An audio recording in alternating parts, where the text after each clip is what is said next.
organizovani kriminal i korupcija mogu da funkcionišu, rastu i razvijaju se samo ako imaju političku zaštitu i ako imaju svoje ljude u redovima policije. Tako je i u Srbiji. Ne bi bio moguć ovako veliki broj mafijaških ubistava na beogradskim ulicama, kao ni ovako veliki broj kriminalnih i koruptivnih radnji u vrhu aktuelne vlasti, da kriminalci i lopovi nemaju zaštitu policije. Mafija je donedavno imala svog predstavnika i na visokoj funkciji u Ministarstvu unutrašnjih poslova. U pitanju je Dijana Hrkalović, doskorašnji državni sekretar Ministarstva unutrašnjih poslova, koja je misteriozno nestala nakon što je raskrinkana tačno pre godinu dana u policijskoj stanici Guča u okviru lokalnih izbora u opštini Lučani. Još uvek niko od nadležnih nije odgovorio na moje pitanje gde je Dijana Hrkalović, šta trenutno radi i da li je tačno da je promenila identitet. Aktuelni ministar unutrašnjih poslova je samo politička ličnost na čelu ovoga resora. Njegova glavna uloga nije da vodi policiju, već da bude spona sa Vladom Republike Srbije i da obezbeđuje što veći budžet i što bolje uslove rada za zaposlene u ovom resoru. Dakle, ministar policije ne vodi policiju. On nema ništa sa istragama i on ne bi smeo da se meša u stručna pitanja o kojima nema pojma i za koja nije školovan. Ministarstvo unutrašnjih poslova trebalo bi da vodi direkcija policije koja je nadležna za sve aktivnosti policijskih organa. U tome je zapravo i čitav problem. Direkcija policije ne radi svoj posao i u njoj sede ljudi koji ili nisu sposobni za pozicije na kojima se nalaze i tu su postavljeni samo da bi političari sa vlasti preko njih ostvarivali svoje interese, ili su korumpirani i predstavljaju direktne eksponente i zaštitnike kriminala u vrhu Ministarstva unutrašnjih poslova. Najveću odgovornost prirodno ima onaj koji je na čelu direkcije policije, a to je njen direktor Vladimir Rebić.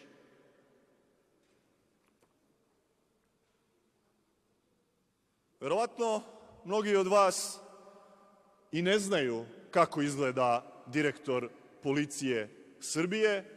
Ovo je Vladimir Rebić, osoba koja bi trebalo da bude najodgovornija za dobar ili loš rad Ministarstva unutrašnjih poslova i svih delova srpske policije. Ova osoba na čelu direkcije policije gotovo nikada se ne bavi svojim poslom, niti izlazi u medije, niti zapravo govori o istragama koje policija vodi, već sve vreme statira na konferencijama za medije i za ministra unutrašnjih poslova Nebojše Stefanovića, koji pritom ne bi trebalo po zakonu da ima ikakve veze sa radom direkcije policije na čijem čelu je ovaj čovek. Idemo dalje. Moja današnja pitanja biće usmerena ka ljudima koji vode direkciju policije i koji su zapravo odgovorni za njen rad i za njen nerad. Dakle, gospodine Rebiću, ako ste mislili da se izvučete jer samo ćutite i stojite iza ministra na konferencijama za medije, to vam neće proći. Vi snosite najveću odgovornost za ovako stanje u MUP-u i nećete pobeći od te odgovornosti zajedno sa vašim najbližim saradnicima, pomoćnikom direktora generalom Slobodanom Malešićem, kumom Zvonka Veselinovića, zatim Dejanom Kovačevićem, načelnikom uprave kriminalističke policije i, što posebno ističem, Darkom Lukovićem, zvanim Rokovnik, načelnikom odeljenja za borbu protiv korupcije. Zato danas u ovoj epizodi serijala Kriminalni krugovi izlazim sa sledećim pitanjima za pomenuto rukovodstvo direkcije policije, ne ulazeći ovoga puta u poreklo njihove lične i porodične imovine, koje zaslužuje posebnu epizodu, kao i u slučaju imovine ostalih članova klana Nebojše Stefanovića, Milosava Miličkovića, državnog sekretara MUP-a, Dmitra Đurovića, kuma ministra policije, Aleksandra Papića, kontroverznog biznismena, Jugoslava Petkovića, direktora Jugoimport SDPR-a i Mladena Petkovića, bivšeg direktora Krušika iz Valjeva i aktuelnog direktora Zastava oružja iz Kragujevca. Pre nego što postavim ovih pripremljenih 16 pitanja za direkciju policije, da pokažemo lica i ostalih ljudi koji vode direkciju policije.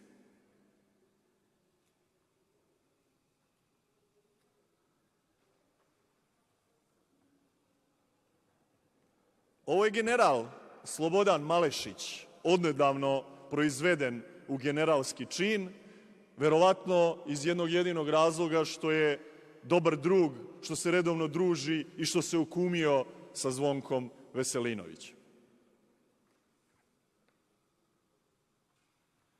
Ovo je Dejan Kovačević, načelnik uprave kriminalističke policije u društvu sa, naravno, njemu omiljenom državnom sekretarkom Dijanom Hrkalović, koja je zapravo za vreme svoga mandata vodila istrage, saslušavala pritvorenike i zapravo se najviše pitala i odlučivala u Ministarstvu unutrašnjih poslova, bez obzira što nije imala ni jedno jedino ovlašćenje po zakonu da se time bavi. Ali to je omogućio, između ostalog, i ovaj načelnik uprave kriminalističke policije, kao i direktor policije Vladimir Rebić.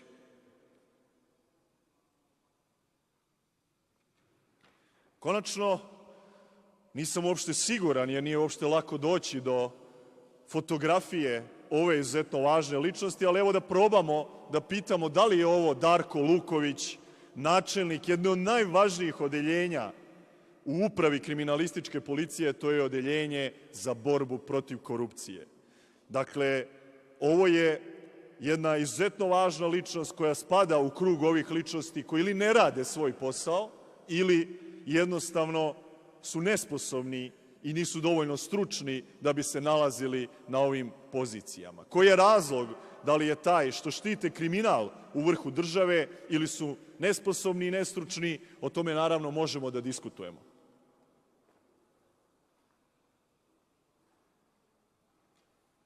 A sada da pređemo na pitanja.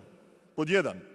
Šta je epilog disciplinskog postupka istrage sektora unutrašnje kontrole MUP-a protiv Gorana Papića, zamenika načelnika SBPOK-a, koji je 22. oktobra u sred bela dana na sred ulice isprebijao Dejana Pejovića, vlasnika hotela Jahorina u Beogradu, pred njegovom suprugom koja je sve vreme vrištala?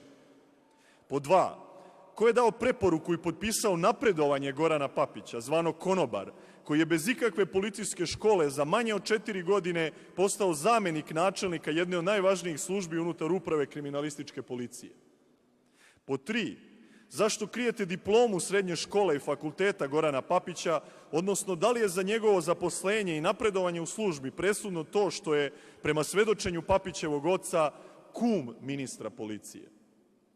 Pod 4. Da li je Slobodan Malešić napredovao u generalski čin i došao na mesto pomoćnika direktora policije zbog bliskih veza, druženja i kumstva sa Zvonkom Veselinovićem? Pod 5. Da li je načelnik odeljenja za borbu protiv korupcije Darko Luković, zvani Rokovnik, može da navede jedan slučaj visoke korupcije u vrhu aktuelne vlasti koji je ovo odeljenje Ministarstva unutrašnjih poslova istraživalo od kada je on na njegovom čelu? Ili da prevedemo ovo pitanje, da li se ispituju samo slučajevi nisko rangirane političke i druge korupcije, dok je zabranjeno ispitivati i istraživati velike zverke u vrhu vlasti? Da li je načelnik uprave kriminalističke policije Dejan Kovačević dozvolio izmeštanje OPA, odeljenje za posebne akcije, u službu za borbu protiv organizovanog kriminala i pod kontrolu Gorana Papića? I da li se ovo odeljenje bavi protivzakonitim praćenjem i prisluškivanjem lidera opozicije i novinara? Idemo dalje. Da li je firma GIM u međuvremenu nabavljala džipove za potrebe MUP-a i da li je ovo novi sukob interesa koji se pokušava sakriti, kao što je slučaj trgovine oružjem u kome, već znamo sve? Da li je direkcija policije upoznata sa ugovorom između nezavisnog sindikata policije i Univerziteta Megatrend o školovanju policijskih službenika sa popusom od 50% od 7. maja 2018. godine i da li je rukovodstvu policije poznato da se na ovom privatnom univerzitetu od 1990. godine proizvode i prodaju lažne diplome? Da li direkcija policije smatra da policijski službenici treba da sleduju primjeru ministra policije koji je učinio krivično delo falsifikovanja isprave, konkretno svoje fakultetske diplome sa nepostojećeg Megatrenda u Londonu, kao i pokrao tuđu intelektualnu svojinu plagirajući doktorsku disertaciju? I jedno novo i zanimljivo pitanje. Da li je prilikom istrage o pronađenoj plantaži marihuane na poljoprivrednom dobru Jovanjica nadomak Beograda uzeta izjava od pukovnika policije Milana Kendije na okolnosti da se sa značkom MUP-a predstavio kao šef obezbeđenja na ovom privatnom imanju, a još uvek je aktivan u takozvanoj 5. upravi, odnosno jedinici za obezbeđenje ličnosti i objekata? I konačno, da li je službi za zaštitu podataka, da li je u službi za zaštitu podataka u toku uništavanje dela dokumentacije i stavljanje dela dokumentacije pod oznaku službene tajne? Konačno, nekoliko pitanja koja mislim da predstavljaju, ako je odgovor na njih potvrdan, jednu aferu ravno, a možda i veću aferi Krušik i trgovini oružjem koju se otac ministra policije Branko Stefanović tamo bavi. Naime, evo pitanja. Da li su se u magacinu MUP-a Srbije nalazili sanduci sa oružjem sa natpisom firme GIM sa kojom je povezan otac ministra policije Branko Stefanović? O kom oružju se radi? Da li je u pitanju zamenjeno i rashodovano oružje policijskih službenika ili oružje koje je oduzeto od građana, odnosno koje su građani predali? Ako je ovo oružje bilo na koji način pripadalo MUP-u Srbije, kako je prešlo u ruke firme bliske ocu ministra policije? Da li postoji odluka direkcije policije po kojoj proceduri i za koju cenu je ovo oružje prodato firmi GIM za dalju preprodaju? Ako je sve ovo tačno, da li je normalno da sin i otac, Nebojša i Branko Stefanović, trguju interesima i oružjem u okviru Ministarstva unutrašnjih poslova, tako što ministar policije prodaje oružje svom ocu i do dalje preprodaje ga čuva u magacinima MUP-a? Ja ću vam pokazati 4 fotografije sa sanducima sa oružjem, sa pištoljima koji nesumnjivo potiču iz zaliha ili skladišta Ministarstva unutrašnjih poslova.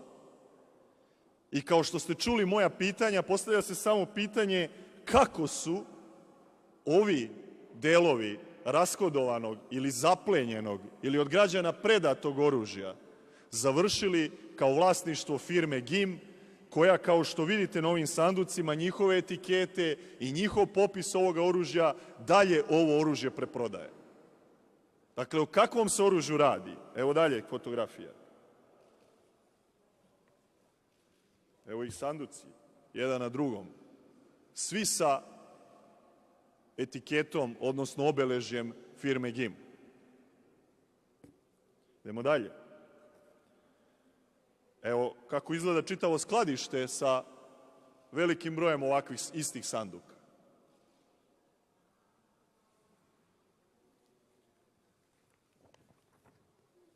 I evo, onako najbliže uveličano, kako izgleda otvoren sanduk sa pištoljima i obeležjem firme GIM. Zahvaljujem se koleginici, narodnom poslaniku Mariniki Tepić, koja mi je ustupila ove fotografije na korišćenje i omogućila da postavim to ključno pitanje: o kakvom se oružju ovde radi?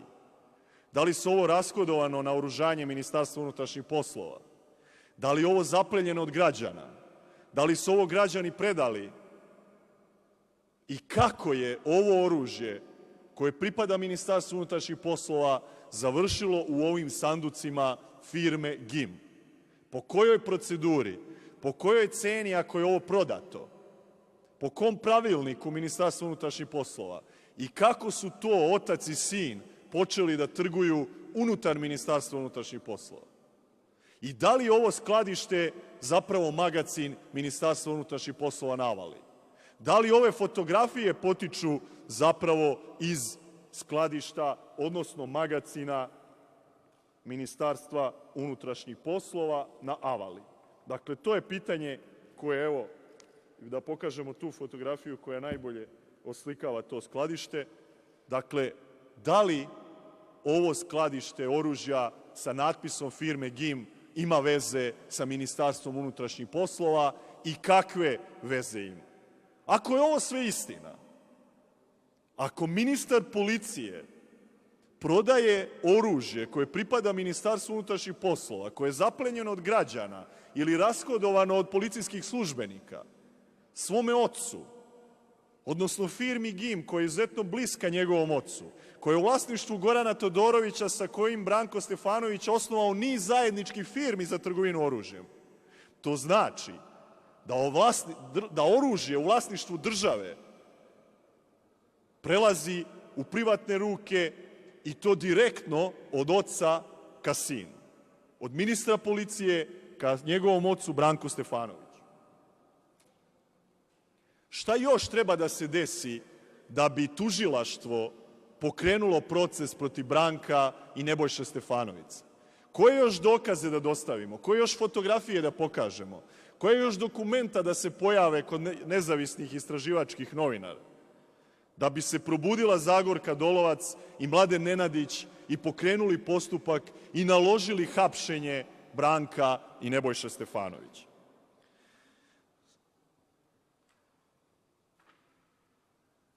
Konačno, sve ono što se dešava u direkciji policije više ne može da se sakrije.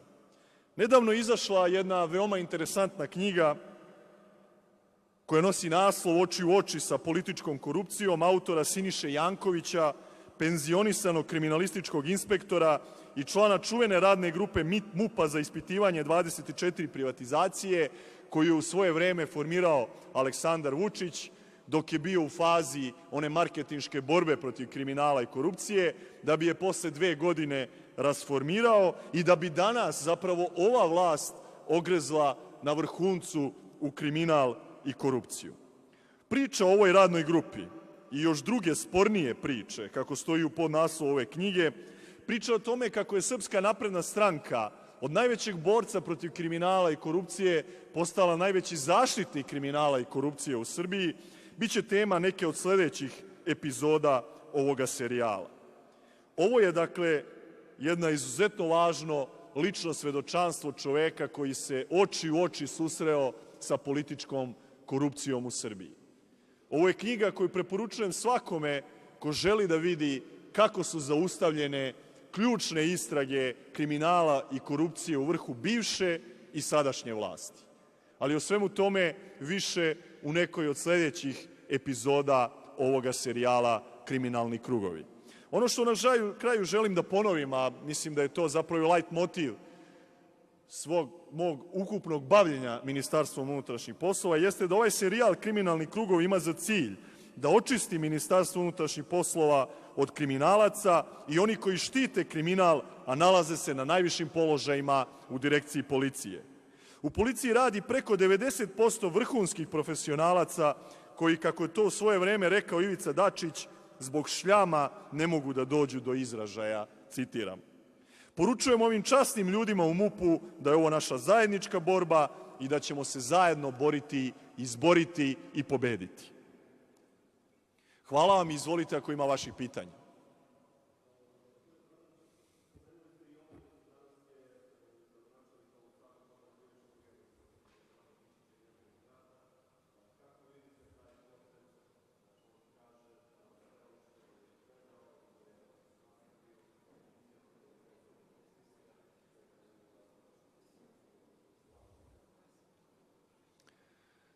Pre svega, kao što je sve drugo u Srbiji i od svega drugoga u Srbiji na političkoj sceni napravljena farsa, tako se sada i od tužilaštva i krivičnih prijava želi napraviti farsa i još jedan reality show u režiji istog režisera koji režira i Zadrugu, i Parove, i Ćirilicu i sve aktivnosti vladajućeg režima. On se zove Vladimir Beba Popović. Dakle, ja sam inače već komentarisao taj slučaj ovog lažnog prijavljivanja od strane advokata Miloša Vučevića iz Novog Sada, koji zapravo ima za cilj da obesmisli pravu istragu protiv braće Aleksandra i Andreja Vučića. I zato sam apelovao, i ovom prilikom to ponavljam, i na Zagorku Dolovac i da Mladena Nenadića, da kada budu pozvali Aleksandra i Andreja Vučića da daju izjave po krivičnoj prijavi Miloša Vučevića, da je to odlična prilika da ih zadrže, da im odrede pritvor, da ne bi mogli da utiču na svedoke u svim toj i drugim aferama u koje su upleteni i direktno iza njih stoje braća Andrej i Aleksandar Vučić. Mislim da je to mnogo praktičnije nego da moraju kasnije ponovo da dolaze i da ih ponovo pozivaju. Dakle, ovo je sada prilika za Zagorku Dolovac, ovo je prilika za Mladena Nenadića da pokažu da su nezavisni, da odrede pritvor za Aleksandra i Andreja Vučića, da na taj način spreče da utiču na svedoke dok oni vrše istrage i u slučaju Jovanjica, i u slučaju Krušik, i u slučaju Savamala i u svim drugim veoma važnim slučajevima u kojem su, dakle, direktno umešani i Aleksandar i Andrej Vučić. Ako Zagorka Dolovac i Mladen Nenadić ne budu radili svoj posao, ako se uključe u ovaj reality show, ako daju svoj doprinos ovoj farsi, onda će biti više nego jasno da su i oni deo političke mafije koja vlada Srbijom, ali onda će snositi posledice i zajedno sa njima odgovarati kada dođu političke promene i ja im to obećavam. Dakle, Zagorka Dolovac i Mladen Nenadić neće se izvući. Oni su deo ovog kriminalnog zločinačkog udruženja koje vlada ovom državom, a koje samo ima svoje političko krilo koje se zove Srpska napredna stranka.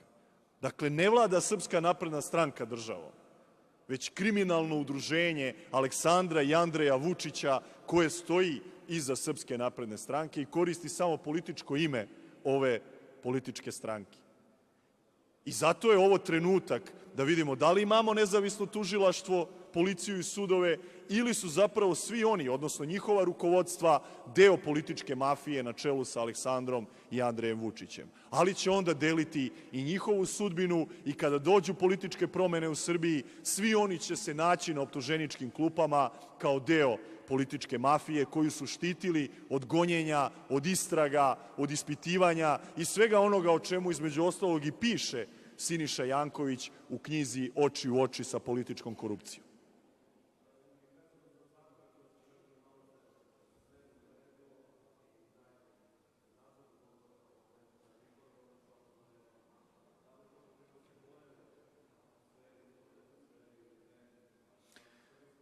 Kako da ne, od trenutka od kada je Nebojša Stefanović postavljen na čelo radne grupe za poboljšanje izbornih uslova, odmah smo znali da će zaista izborni uslovi u Srbiji biti poboljšani.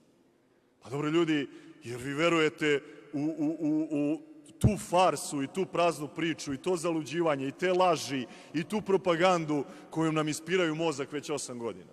Zamislite Nebojša Stefanović koji je falsifikovao diplomu osnovnih fakultetskih studija, koji ima plagirani doktorat, da on bude na čelu radne grupe za poboljšanje izbornih uslova.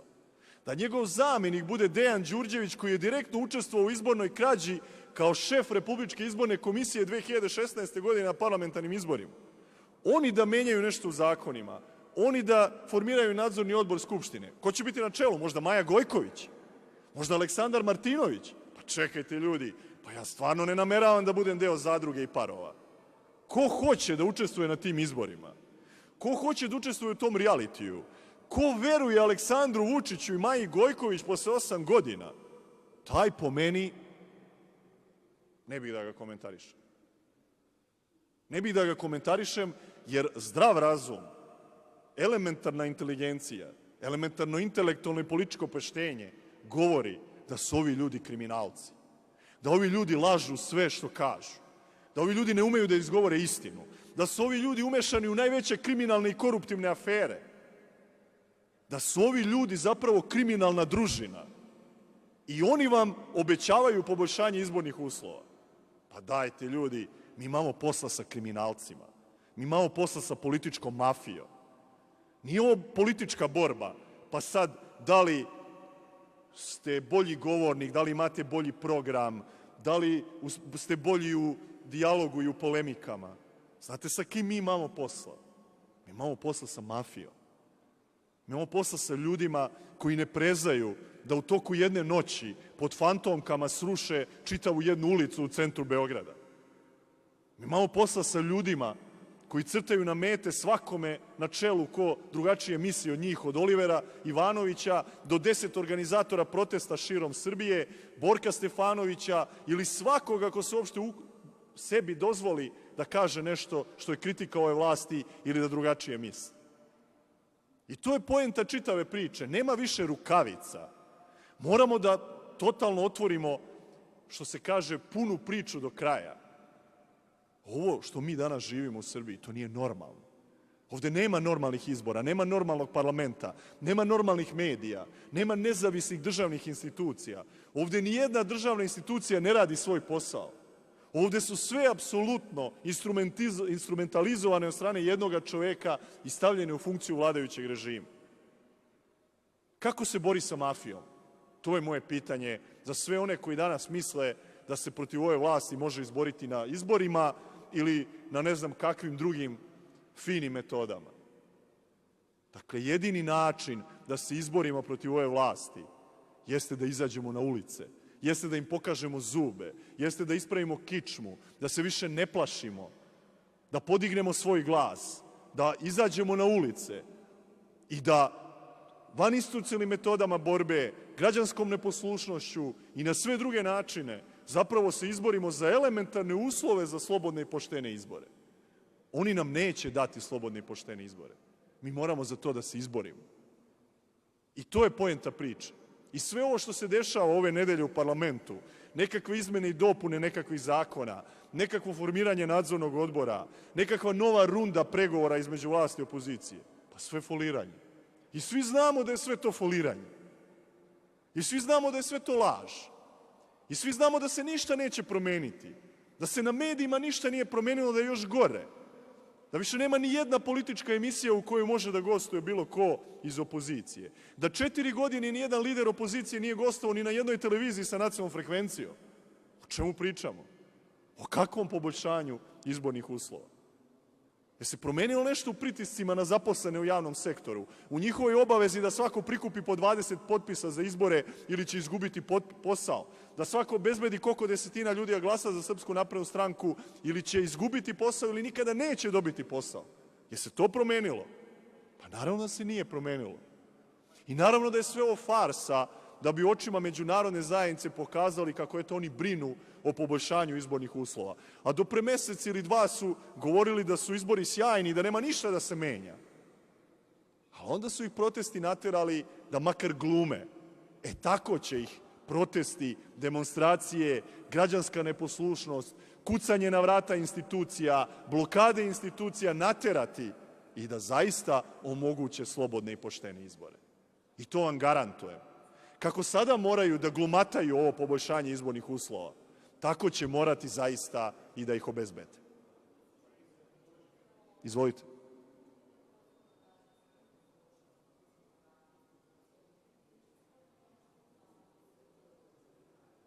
Nisam vas čuo, izvijem se.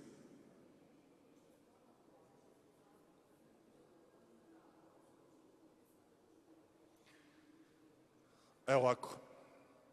Dakle, ja zaista smatram da građani Srbije nisu ljudi čiju inteligenciju treba vređati i ponižavati.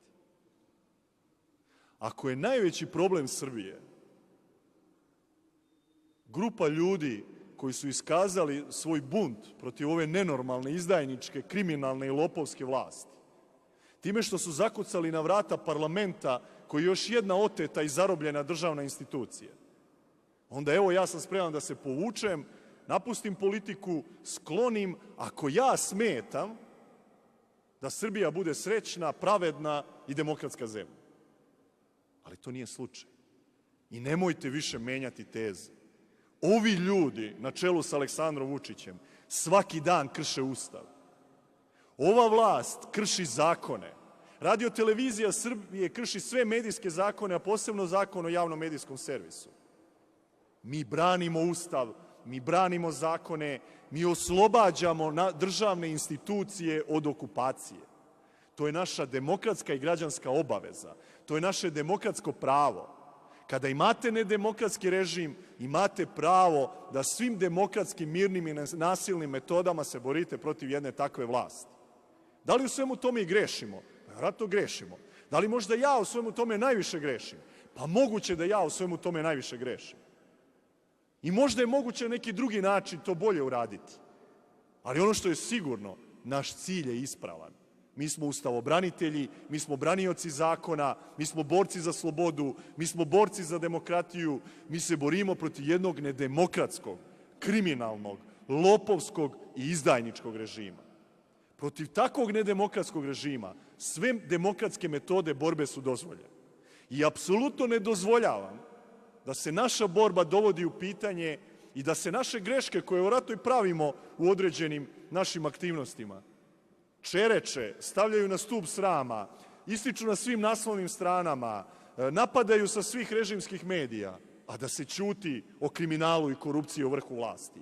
Da vi kao mediji ne smete da postavite ni jedno pitanje bratu Ane Brnabić, Igoru Brnabiću, pa kojim se to poslovima on bavi i koje poslove dobija od države. Ne smete postaviti ni jedno pitanje Nemanji Stefanoviću, bratu Nebojše Stefanovića i njegovom ocu Branku Stefanoviću, čime se oni bave i kojim to poslovima. Nemojte biti licemerni ni kao predstavnici medija. Nemojte se iživljavati na opoziciji. Nemojte gumiti slobodno novinarstvo na liderima opozicije ili na omladini i studentima na protestima 1 od 5 miliona. Da, kucali smo na vrata Narodne skupštine Republike Srbije. Da, kucat ćemo ponovo na vrata Narodne skupštine Republike Srbije. Da, kucat ćemo na sva vrata svih institucija države Srbije koja su blokirana i sve ćemo ih osloboditi. To je to. Nema kraja i prestanka ove naše borbe dok ne oslobodimo Srbiju od kriminalnog i lopovskog režima. Svi koji misle da je ova naša borba neadekvatna, neodgovarajuća, da može na drugi način, da može lepše, da može pristojnije, da može nežnije, da može pametnije, da može kreativnije, ja ih pitam, a izvinite, ko vam brani da srušite Aleksandra Vučića na vaš kreativniji, lepši i pametniji način? Evo vam ja branim. Ali ja ne verujem u vaše metode. Ja ne verujem u metode ćutanja, sklanjanja, kukavičluka, beskrajnih šetnji narednih 10 godina. Ja ne verujem u to. Ja mislim da to odgovara Aleksandru Vučiću. Ono čega se jedino plaši Aleksandar Vučić i ova vlast, to je naše jedinstvo u Savezu za Srbiju i u kompletnoj opoziciji koja je za bojkot. Zatim bojkot, to je ono čega se najviše plaši, jer njegova buduća vlast neće biti legitimna i moraće da da slobodne i poštene izbore.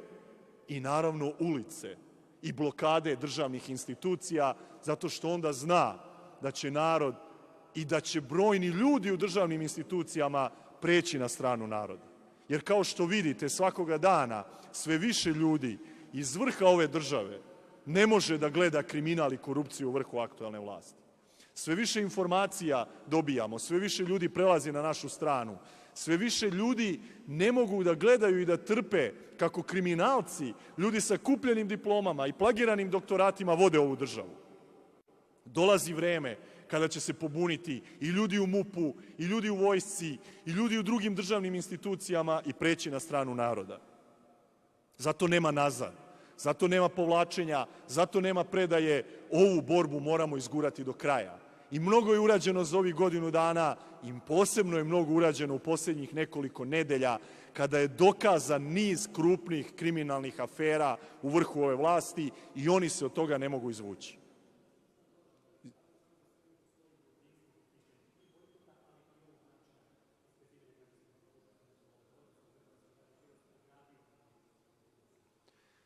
Mi ponekad imamo različite taktike, ali je naša strategija, naš je cilj nesumnjivo zajednički i jedinstven. U svemu tome pravimo i greške i nismo savršeni kao Aleksandar Vučić. Jedino Aleksandar Vučić zna bolje od njegove majke koliko je imao kila na rođenju. Ja to ne znam. Ja smatram da to moja majka bolje zna od mene. Dakle, nismo savršeni. Izvinjavam se, ali nismo svi kao Aleksandar Vučić nadljudi. Mi smo obični ljudi, grešimo. Ja ne mislim da je bilo greška kucanje na vrata Narodne skupštine. Ja mislim da mi to treba da nastavimo da radimo. Ja mislim da treba blokirati i druge državne institucije koje ne rade svoj posao. I mislim da jedino tim načinom možemo da se izborimo za slobodu, demokratiju i pravdu. Ova mafijaška organizacija koja se zove Srpska napredna stranka nam to neće dati na lepe oči. Oni nam neće pokloniti slobodu, oni nikada neće obezbediti pravdu, oni neće dozvoliti demokratiju, jer znaju da tada oni gube i tada oni završavaju u zatvoru. Jedini način da im se suprotstavimo jeste da im pokažemo zube. Ja razumem i da određeni broj ljudi ne voli taj način političke borbe, da mu to nije blisko, da bi ljudi više voleli da kroz debatu na televiziji rešimo problem ko će pobediti na sledećim izborima. Ali te debate nema, te televizije nema, tih medija nema, tog parlamenta nema, tog tužilaštva nema, te policije nema, tih sudova nema, nema nikoga ko u ovome trenutku nezavisno i slobodno radi svoj posao u ovoj državi.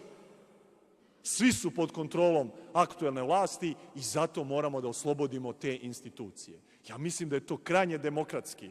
Ja mislim da je to naša obaveza. Ja mislim da je to naša građanska dužnost. Ako to ne uradimo, onda će Aleksandar Vučić vladati kao Milo Đukanović 30 godina. I spremite se na to. I ako vam to odgovara, onda ništa. Onda znači sve ovo što rade ljudi koji se bore na ulicama će biti uzaludno, ali ćemo barem spasili svoj obraz, spasili svoju čast i znamo da smo bili na ulici kada je trebalo i znamo da smo se suprotstavili, kao što kaže Siniša Janković u svojoj knjizi, oči u oči sa političkom korupcijom u Srbiji.